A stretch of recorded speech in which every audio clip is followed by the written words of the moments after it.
Stop ghosting LinkedIn. 10 no excuse reasons to show up now. Visibility is survival. The visibility era is here. Those are my episode titles, mine, and I'm retiring them. Not because they're wrong, but because that word, visibility, has been hijacked, stolen, run through a copy machine until it came out on the other side, meaning something I never once stood for, ever. Because when you hear be more visible today, what do you hear? Or what do you think, right? Post every single day, chase the views, go viral, be everywhere all the time, or be nobody. And let me just tell you something, my friend, that's not visibility. That's vanity. It's counterfeit. And somebody slapped my favorite word on it, visibility, and sold it back to you with a side order of guilt. And so I'm done, right? I am now taking visibility back, the real thing, the kind that fills your calendar, not your feed. So welcome to the reversal.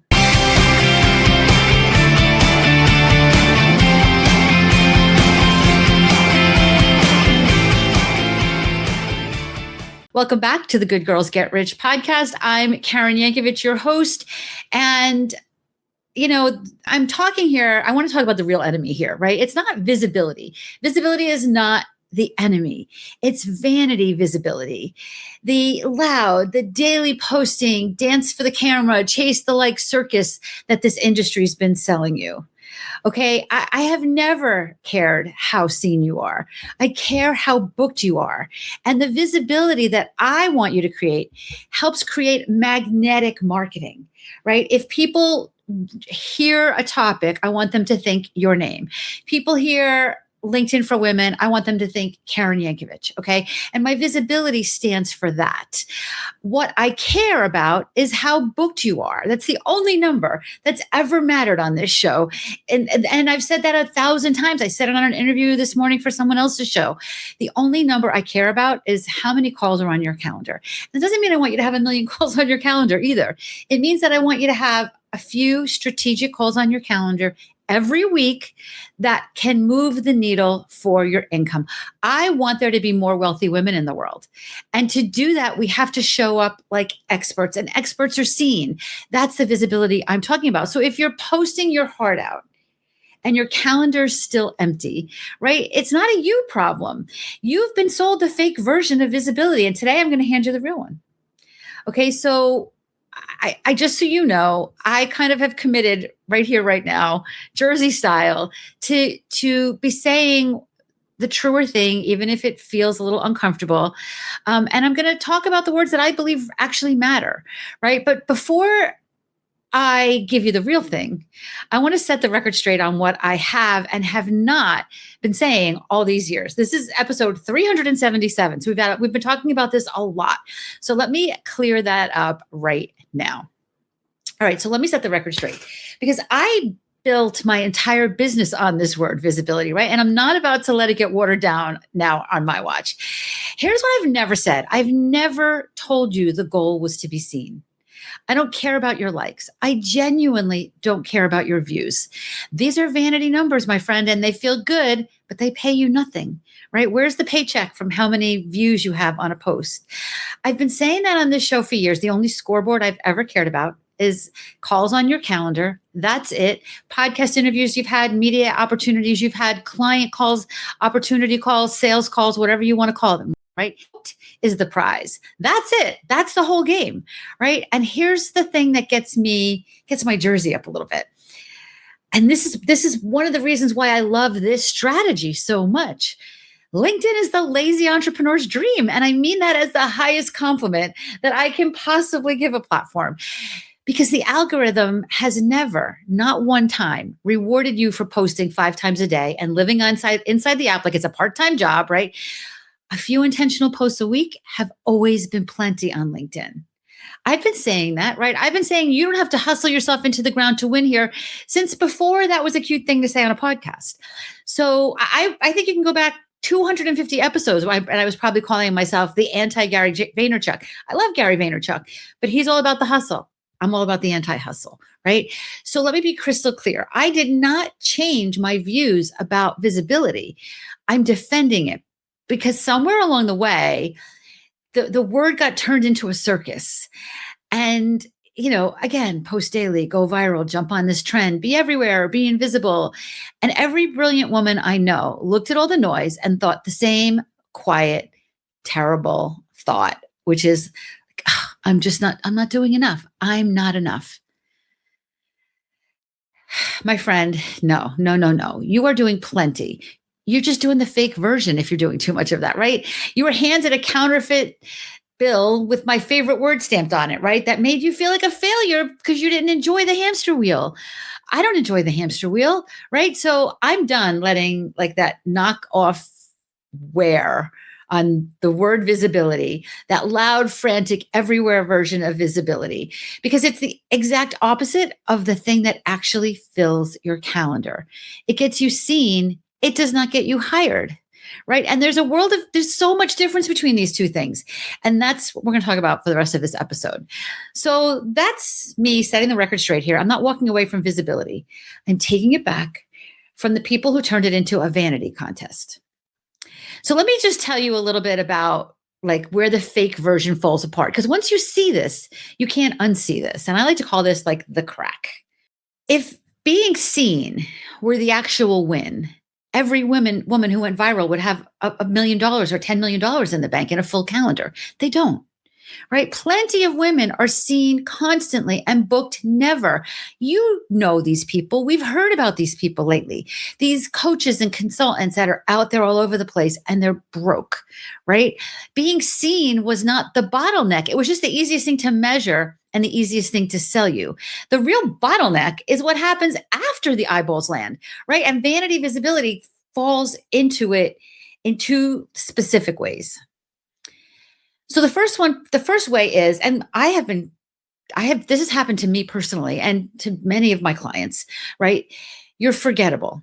You're seen and then you evaporate, right? There's no through line, no clear, this is the thing she's known for. And you've been hearing me talk about this a lot lately. You need to have so much clarity around what makes you stand out from other people. Okay. You don't want to be the person that posts about 5 different things and helps in 12 different directions and nobody can finish the sentence. Oh, you need, blah, blah, blah, call Karen, right? Vanity visibility without a position just means people forget you faster, right? And that doesn't fill your calendar. That doesn't fill your calendar. Like I've done this. I've tried different platforms. I've done other things. I'm like, okay, for 30 days, we're going to, be on TikTok or be on Instagram. And I just want to be clear here. It's not like I'm not on these platforms. In fact, you may see me more on these platforms moving forward because there are strategies for being seen on those platforms. For example, one of them may be to grow this podcast, right? But when I want to book my calendar, I'm on LinkedIn. Okay. I'm on LinkedIn. So I don't want you to, like if you go to my TikTok, and I don't know when it is, but if you go to my TikTok now, you'll see I've like starts and stops and starts and stops and starts and stops. And every now I'm an entrepreneur, I'm not going to tell you I'm not going to do that again. And maybe we'll find some value in it at some point.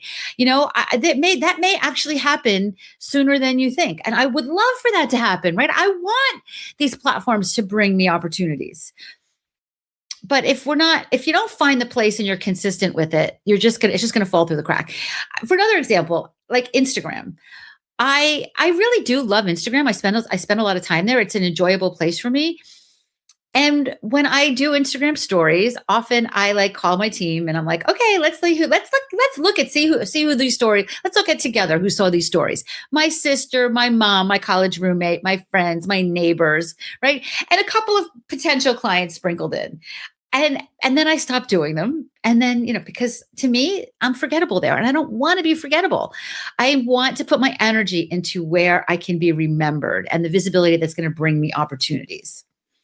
And the second failure mode is being helpful instead of powerful. And my women friends that are listening to this, I know so many of you that can relate to this. You're seen and you're liked, and we like to be liked. So generous. Love this.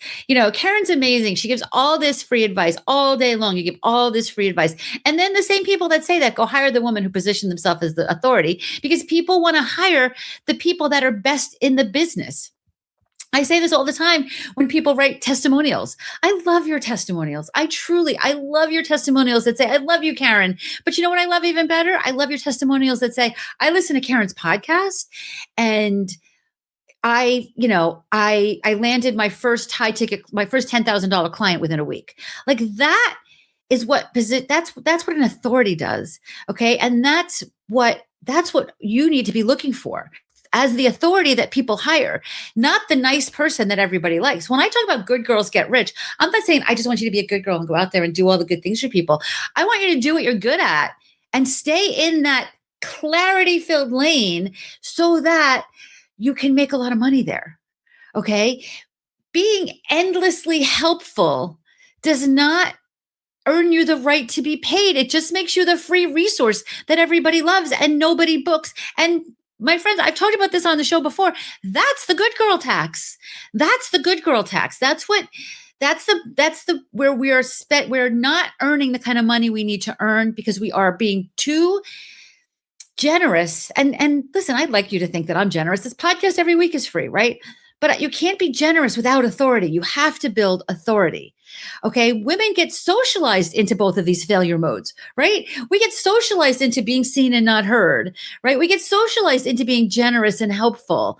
Be modest, add value, wait to be chosen, don't make it about you, right? So when the world screams like be visible, we feel like it's our duty to become a helper as we're visible. If you were a man with your resume, you would not be the helpful one in someone's comments. You would be the one on the stage getting paid to be there.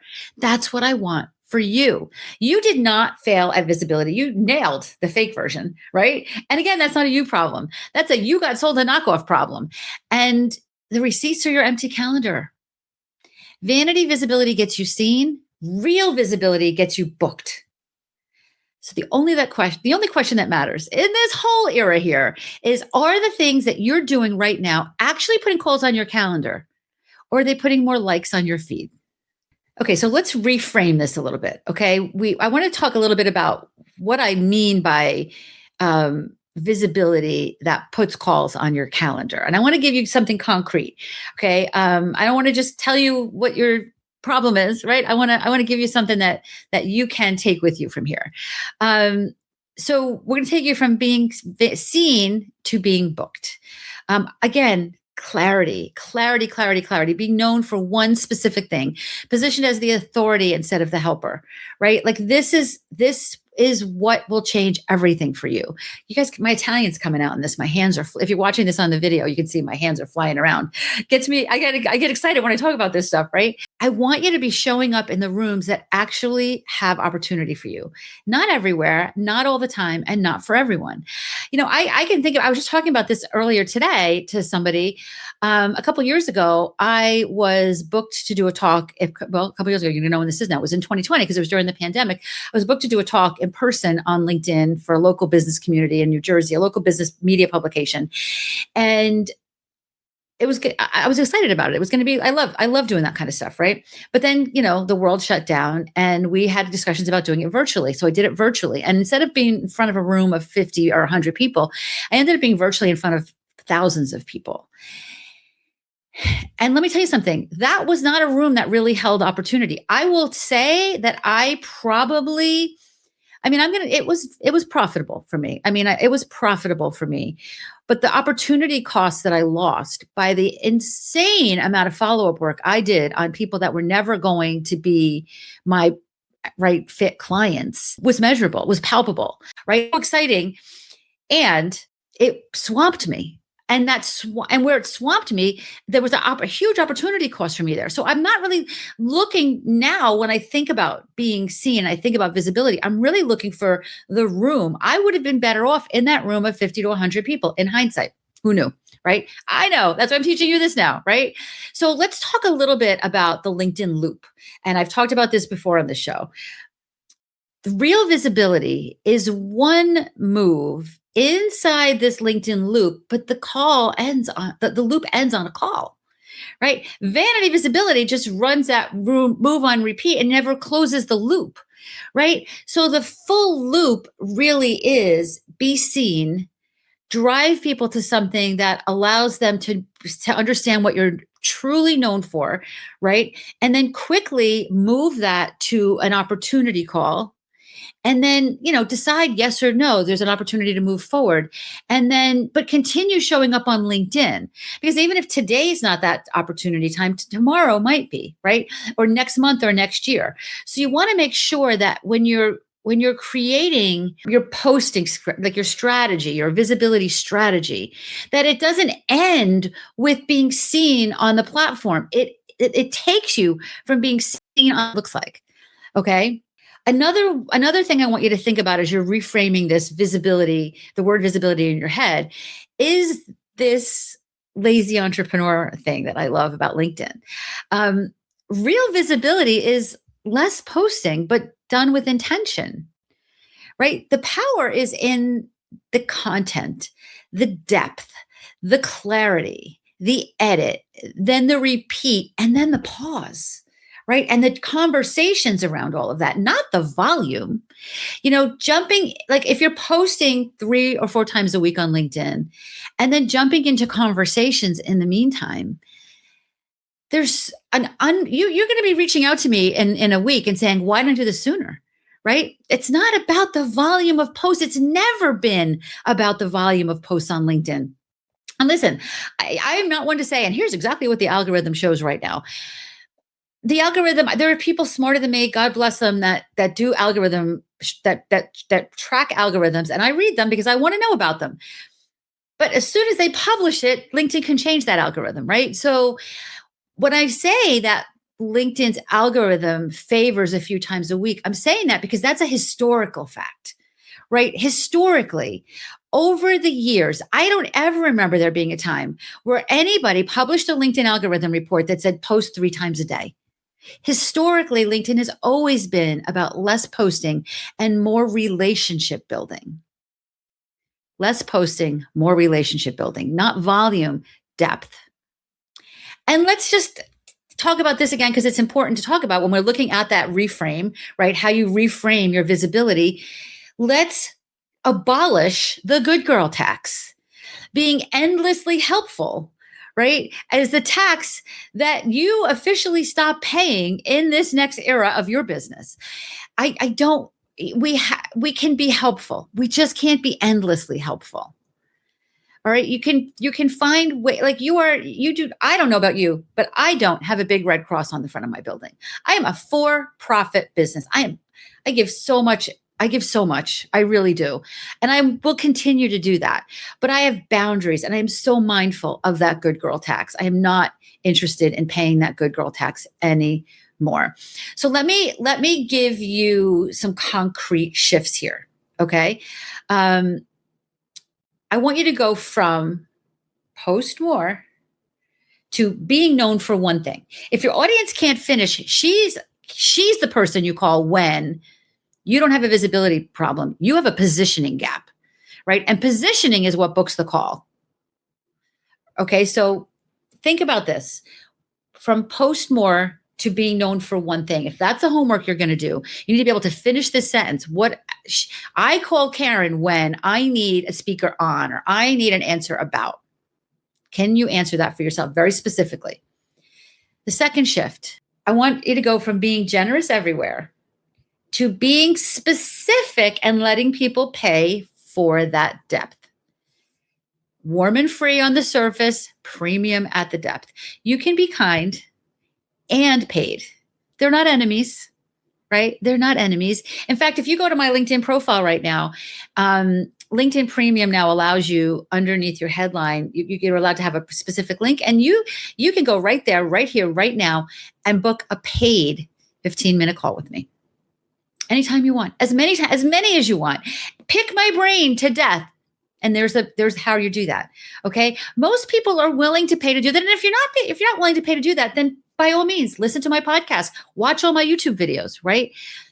But I need you to go from, like, I want you to understand that you can be kind and paid. Okay. And then the third concrete shift, I want you to go from I need to be everywhere to I want to be unforgettable in the rooms that matter. 3 exact right places, 3 exact right rooms beat 30 random feeds all day long, every day. And being in the right rooms are where the calls come from. I told you about the story about when I was booked on that virtual talk where thousands of people, I was in front of thousands of people. It was not the right room. And yeah, did I get calls from it? Yeah, but they weren't the right calls. Did I get clients from it? Yes, I did. And I got some great clients from it. But it swamped me because I wasn't in the right room. Okay, so sometimes being in big rooms doesn't mean it's the right room. I remember another time I was asked to do a talk to somebody that I knew, said, will you do a LinkedIn talk for my networking group? Sure. And I remember at the time, I was like, all right, let me know when to be there. And she's like, okay, set it up. I'm like, oh, you want me to set it up? Okay. I set it up. I set up the registration. I set it up with my webinar thing. I set all this stuff up in my head thinking, and then there's like 10 people that registered. And I'm like, all right, I'm doing it. I told her I'd do it. I think I got 3 $10,000 clients out of that in a room of 10 people because it was the right room. Okay. It was the right room. At the time we were selling our She's Linked Up program at $10,000. I had 3 clients from that. It was the right room. I got more clients from that room with 10 people than I did maybe from that room with 3,000 people. You don't need to be everywhere. You need to be unforgettable in the rooms that matter. So I want you to be honest with yourself here. Is what you posted this week designed to get you seen or designed to get you booked? Because if you look at it and you're not sure about the answer, that's your homework. And it's the most important homework you're going to do all year long, right? So if real visibility is the game, being booked, not just seen, then what I talk about on this show needed to kind of grow up too. All right. And we're going to be talking more about this moving forward. I feel like I give a lot of pep talks on this show. And what I'm going to do is I'm going to bring the jersey out more straight talk about real visibility, real positioning. We need to make more money, right? And I want you in the rooms that actually book you calls so that there can be more wealthy women in the world. I want you to have more money. Women with money can change the world. I fully believe that, right? So here, this is me giving you full permission to quit the vanity hamster wheel for good. Okay? For good. Being in the room, this real visibility, positioning yourself as the authority, is something you practice with feedback, not something you absorb from a podcast like this or on a walk, right? That's what your offers are for. That's what your offers are for. And that's what I've got for you as well. So let me bring this all the way home. Stop ghosting LinkedIn. Visibility is survival. The visibility era is here. I retired those titles today, not because visibility doesn't matter, but because it matters too much to let it keep meaning the fake thing. Vanity visibility gets you seen. Real visibility gets you booked. Seen was never the finish line, my friend. A full calendar is. It always was. Whatever a full calendar looks like for you. If 2 calls a week is a full calendar, that's a full calendar, right? Simple. And here's the thing. I'm not going to hand you the real version and then leave you to figure it out doing it all by yourself, because real visibility, the kind that puts calls on your calendar, is not something you binge on a podcast and magically absorb. It's something you practice out loud with people who'll tell you the truth and cheer you on all in the same breath. And that's what our Visibility Salon is. This is the room. It's where we quit the vanity contest and build the real freaking thing, where you nail the one thing you want to be known for and practice claiming it until it stops feeling like bragging and starts feeling like truth, simple truth, which it is, right? Simple truth. And because we're opening this era together, of course, I want you to come try this on me. Your first week in the Visibility Salon is free. No big commitment, no good girl guilt about it, right? Just come into the room, feel what it's like to be booked visible instead of vanity visible, and decide for yourself. Everything's at visibilitysalon.com. That's visibilitysalon.com. It's in the show notes so you don't have to go hunting. And next week, I'm going to answer the obvious question that this episode leaves on the table. Okay, so if it's not the vanity stuff, what is the first move? I'm going to give you the very first step of the real thing. And I promise it's not what you think. So if this episode hit something for you, do me a favor. Leave me a message on SpeakPipe. Go on over to KarenYankovich.com/SpeakPipe and leave me a voice message and let me know what you're thinking after listening to this. Or tell one brilliant, slightly overlooked woman in your life that her problem isn't being seen, that might have been just the knockoff, and the real thing is right here. I'm Karen Yankovich. This is Good Girls Get Rich, and I'll see you in the room.